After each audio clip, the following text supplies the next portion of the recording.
السلام عليكم ورحمة الله وبركاته. بسم الله والحمد لله والصلاة والسلام على حبيبنا وأسوتنا وقدوتنا وشفاعنا رسول الله صلى الله عليه وآله وسلم. اسمع نصيحتي لو الرزق اتأخر شوية.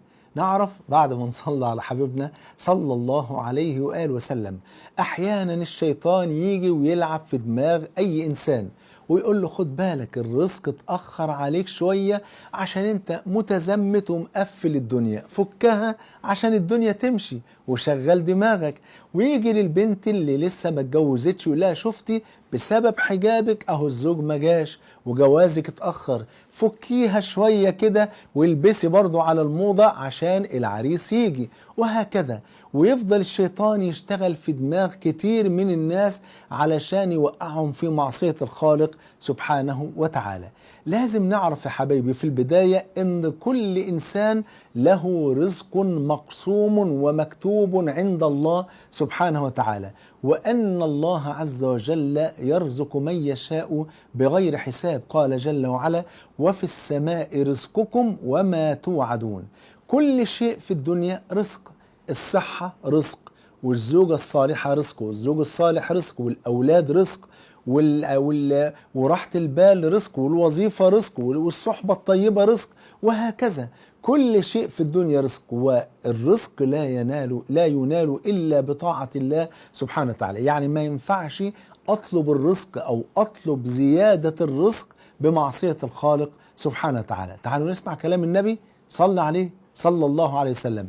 ورد في الحديث الذي رواه أبو نعيم في الحلية بسند صحيح أن النبي صلى الله عليه وسلم قال: إن روح القدس نفث في روعي أن نفسا لن تموت حتى تستكمل أجلها وتستوعب رزقها، فاتقوا الله وأجملوا في الطلب، ولا يحملن أحدكم استبطاء الرزق أن يطلبه بمعصية الله، فإن الله تعالى لا ينال ما عنده إلا بطاعته. فلو ظننت إن الرزق اتأخر فده مجرد ابتلاء واختبار، لو نجحت فيه هتشوف الخير كله. وقد قال النبي صلى الله عليه وسلم: من ترك شيئا لله عوضه الله خيرا منه. ولذلك أذكر لكم قصتين صغيرين خالص. كان في طالب في الأزهر زمان في أيام الثمانينات أو ما قبل ذلك، كان جاي من الصعيد وكان ساكن مع الطلبة في أماكن كده قريبة من الأزهر، وكان ينتظر النفقة تأتيه من الصعيد أول كل شهر. لكن أسرته في الشهر دوت حصل لهم ظروف فتأخرت النفقة فما بقاش عنده أكل، فقاعد بقاله 3 أيام من غير طعام. فنزل يتمشى في الأزقة اللي حوالين الأزهر، فوجد باب من أحد الأبواب بتاعة البيوت مفتوح، ففتح الباب فدخل فلقى عزكم الله يعني حلة طعام لسه نازلة من على النار ومحطوطة على الطبلية، وبص على الحلة دي وفتحها لقاها حلة محشي. المحشي طبعا وجبة يعني طعام من أنواع الطعام المصري، اللي هو الكرنب بيبقى ملفوف جواه الرز ومعاه خلطة، وأكلة جميلة بيحبها أهل مصر. فالمهم فرح واخد صباع محشي وقال بسم الله وقطم قطمة كده، وبعدين تذكر إن هو أكل طعاما من الحرام لأنه لم يستأذن أهل البيت لا في الدخول ولا في الطعام. فطلع الجزء اللي أكله ووضعه على جنب الحلة كده وقفل الحلة وأخذ يستغفر الله عز وجل، وعاد إلى المسجد. دخل المسجد الأزهر فوجد أن شيخه بدأ الحلقة بتاعته في طلب العلم، فجلس وهو جعان بقاله 3 أيام. وبينما هو جالس جاءت امرأة لابسة حجابها فاستأذنت الشيخ في كلمة، الشيخ قام وسمعها، فهي طلبت منه شيئا فالشيخ عرف طلبها، فراح منادي على الطلبة قال لهم: أيكم على استعداد بأن يتزوج الآن ولن يتكلف شيئا؟ هذه المرأة امرأة مات زوجها وترك لها مالا كثيرا وبنتا واحدة، هي تريد زوجا يعيش مع ابنتها، تمام، ويأخذ ذلك المال ويستثمره ويعيش جميعا من ريع ذلك المال. فقام ذلك الطالب اللي هو كان لسه واكل من المحشي كده في أحد البيوت يعني، فقال في نفسه: أنا لو قلت طب أنا معيش إن أنا لا أصرف عليها ولا أي حاجة. فالمهم فالشيخ راح منادي عليه قال له: تعالى، ما رأيك أن تتزوجها؟ قال له: ليس معي شيء من المال. قال له: عندها المال لا تحتاج منك شيئا. إنما فقط يعني سنعطيها مهرا يسيرا ولو حتى جنيها، وأنا أقرضك هذا الجنيه وأنت تتجوزها وهي هتعطيك المال وتستثمره بجوار طلب العلم وتنفق على البيت. قال له حي هلا. فالمرأة ليس لها يعني أحد من محارمها، فوكلت الشيخ فعقد للولد ده أو لهذا الطالب العلم هذا، عقد له على تلك الفتاة وزفوهم وأخذوهم إلى البيت بفضل الله سبحانه وتعالى، فتزوجها في تلك الليلة. فهو ما يعرفش هي ساكنة فين أصلا، لكن هو عارف إن هي ساكنة، قالت إن هي ساكنة بجوار المسجد الأزهر أو الجامع الأزهر. فدخل ففوجئ ان هو داخل نفس البيت اللي كان جواه دلوقتي منذ ساعة. فدخل البيت وبعدين الفتاة أعدت له الطعام، حضرت له بقى الدجاج والمحشي وكده، وحطت له في على الصينية كده وجابت له الأكل. فبكى هذا الشاب وتأثر جدا، فقالت على ما البكاء؟ هل فعلت شيئا أغضبك؟ قال لا والله ما رأيت منك إلا خيرا.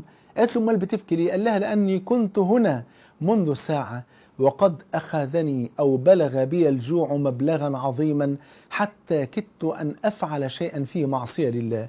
دخلت هذا البيت ووجدت الباب مفتوحا ووضعت ورفعت الغطاء من على حلة المحشي وأخذت يعني محشي يعني واحدة بس من المحشي وأردت أن أكلها فتذكرت أنها من الحرام فوضعتها مكانها. قالت سبحان الله أنت الذي دخلت البيت منذ الساعة؟ قال نعم أنا. قالت تركت شيئا من أجل الله فأعطاك الله ذلك الطعام وصاحبة الطعام، من ترك شيئا لله عوضه الله خيرا منه. والقصة الأخيرة اللي أختم بها قصة رجل اسمه المبارك، بالتعريف بالألف واللام اسمه المبارك. تمام. هذا الرجل كان عبدا عند رجل من الأثرياء والأغنياء، وكان يملك بساتين كثيرة. فالمهم صاحب المال طلب من المبارك هذا اللي كان عبد عنده، طلب منه ان هو يروح يرعى البساتين وياخد باله منها ويحرسها. فذهب المبارك في حراسة البساتين. هذا الرجل صاحب المال صاحب البساتين بعد 3-4 شهور راح عشان يطمئن على أحوال البستان ويشوف بقى الثمرات اللي طلعت بقى والفواكه اللي يعني أثمرت في هذا البستان. فالمهم فلما ذهب إلى هناك كان معه بعض الضيوف، فقال له يا مبارك. قال نعم يا سيدي. قال ائتني ببعض الرمان الحلو وبعض العنب الطيب. فقال له حاضر. فجاب له عنب وجاب له رمان وحطه قدامه، فلقى الرمان لسه ما استواش ولقى العنب أخضر ناشف. فقال له يا مبارك ألا تعلم الحلو من الحامض؟ قال له لا يا سيدي. قال كيف ذلك؟ قال لأنك ما أرسلتني لآكله وإنما أرسلتني لأحفظه. قال سبحان الله، يعني أنت لم تأكل شيئا من البستان منذ 4 أشهر؟ قال نعم والله، والله ما أكلت منه شيئا منذ 4 أشهر، إنما أنفق من مالي وآتي بالطعام من الخارج. فاستغرب، فراح سائل بعض الناس اللي في البستان اللي بجواره، قال لهم أما رأيتم المبارك وهو يأكل شيئا من البستان؟ قالوا لا والله ما رأيناه أبدا يأكل شيئا من البستان. فعلم أنه أمام شاب تقي، إنسان بيخاف ربنا وبيتقي الله ولا يأكل حراما أبدا، مع أنه لو أكل من البستان لما كان في ذلك شيء، لأنه راع في البستان ومن المؤكد أن سيده يسمح له بما يأكله، لا ما يعني لا أن يأخذ شيئا يبيعه، لكن أن يأكل هذا حلال له، لكنه تورع عن ذلك ولم يأكل شيئا من البستان. فقال له الرجل يا مبارك إني أريد أن أستشيرك في أمر. قال ما هو يا سيدي؟ قال تعلم يا مبارك أنني ما رزقت إلا ببنت واحدة، يعني ربنا ما رزقنيش غير ببنت واحدة اللي خلفتها، وأريد أن أزوجها، وقد تقدم لها فلان وفلان وفلان من علية القوم، إن الرجل كان غني جدا، فيا ترى لمن أزوجها؟ فقال له المبارك يا سيدي إن اليهود كانوا يزوجون من أجل المال، وإن النصارى كانوا يزوجون من أجل الجمال، وإن العرب كانوا يزوجون من أجل الحسب والنسب، وإن النبي صلى الله عليه وسلم وأصحابه كانوا يزوجون من أجل الدين والخلق، فمن أي الفرق أنت فزوج ابنتك.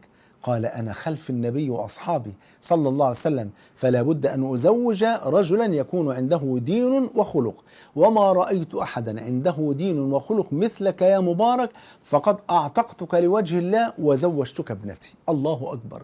عف المبارك عن العنب وعن الرمان من البستان، فأهداه الله البستان وصاحبة البستان، فتزوجها المبارك بعد أن أصبح حرا. تمام. وتزوج هذه الفتاة وأنجبت له غلاما صغيرا اسمه عبد الله. كبر عبد الله وأصبح بعد ذلك علما وشيخا من شيوخ الإسلام، وهو الإمام العلم الكبير العابد الزاهد المجاهد العالم عبد الله ابن المبارك رحمه الله رحمة واسعة. الله أكبر.